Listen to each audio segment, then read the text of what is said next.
Chapter 5. Nature as a Joy Builder. To me, the meanest flower that blows can give thoughts that do often lie too deep for tears. Wordsworth. The woods were filled so full with song, there seemed no room for sense of wrong. Tennyson. Few young people who spend their summers in the country realize the splendid opportunities open to them for education as well as pleasure, at least to those of them who have learned to use their eyes. The greatest thing a human soul ever does in this world, says Ruskin, is to see something and tell what he saw in a plain way. Think how much it would add to life's happiness to be able to see things as this great nature lover saw them. To him, beauty and harmony were everywhere, and all things were stamped with the autograph of the Almighty. It is small wonder that an Agassiz who would go into ecstasies over the structure of a leaf or a flower, over the scale of a fish or a grain of sand, was so rich in the cultivation of his observing faculties that he could not afford the time to lecture even for $500 a night. To study the wonders of nature, to hear her music and to interpret her language were riches enough for him. The more we see of beauty everywhere, says James Freeman Clarke, in nature, in life, in man and child, in work and rest, in the outward and the inward world, the more we see of God. If we love nature and study her, we cannot help seeing beauty everywhere. It will make us stronger and happier.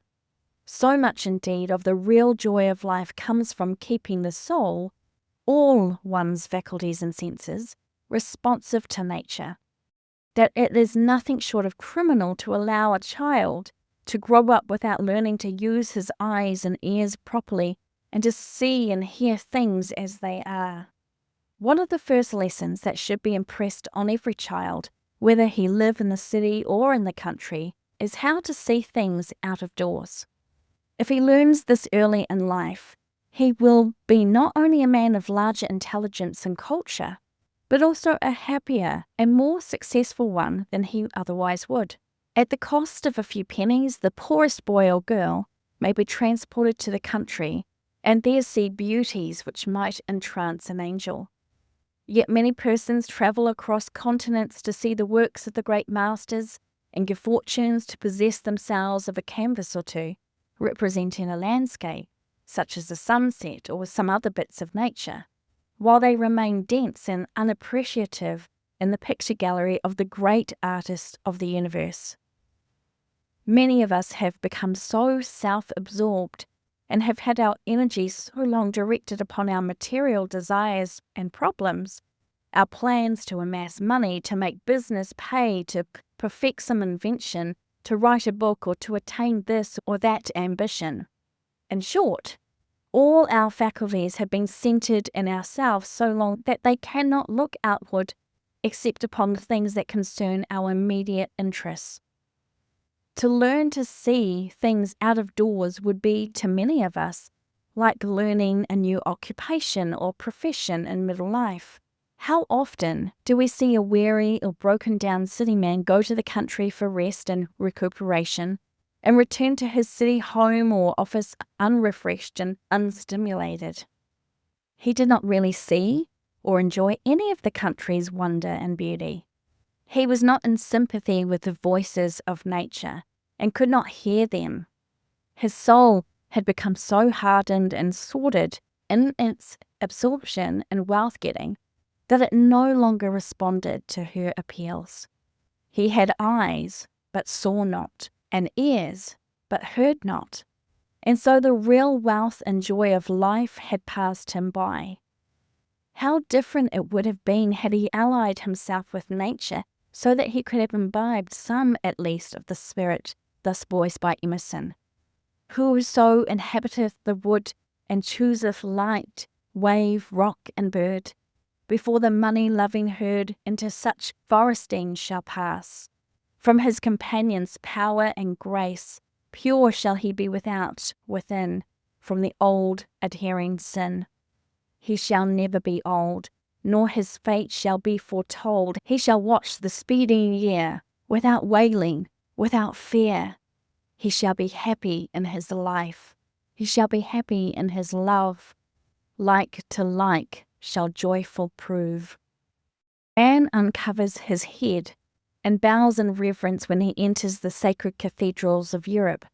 But how lifeless those cold stone piles are in comparison with the living, throbbing, creative processes which thrill us in the country. No matter how jaded or melancholy or discordant we may be when we go into God's great cathedral, the country, our mood changes. We feel as though we were drinking in the nectar of the gods. Every breath is a tonic and every sight a rest for the weary mind. There is a spirit in nature which finds kin in us, to which we respond.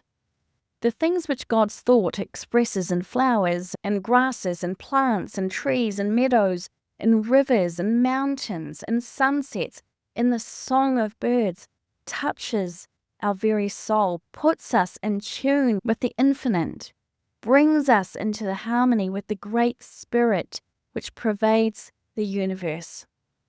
There is a magical, restoring power in the spirit which breathes through nature, a healing balm for the wounded heart, a powerful refresher for the jaded, weary soul. Who has not felt the magic of that wonderful, refreshing, rejuvenating, recreating process going on within him when walking about in the country? We can actually feel ourselves being made over.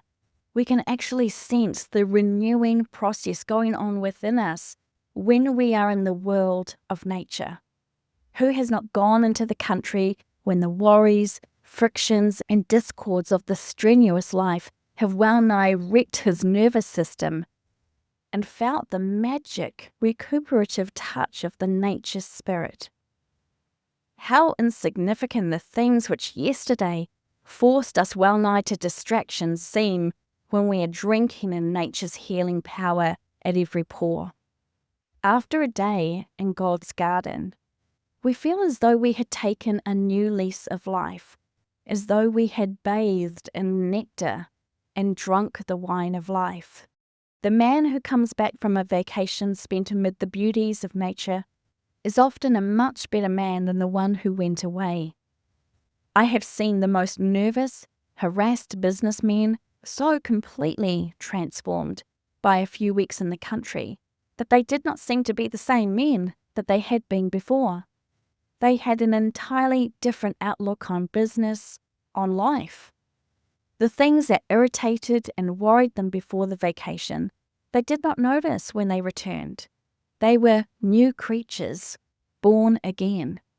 There is no doubt that this feeling of refreshment, this sense of rejuvenation, comes from the consciousness of the great creative presence, the balm for all the hurts of the world. The swelling buds, the opening flowers, the throbbing life everywhere make us feel that we are standing in the very holy of holies, that we actually feel and witness the creative act. Great minds have ever felt the peculiar healing power of nature. The divine currents of life in the country have ever been a balm for their wounds, a panacea for all their ills.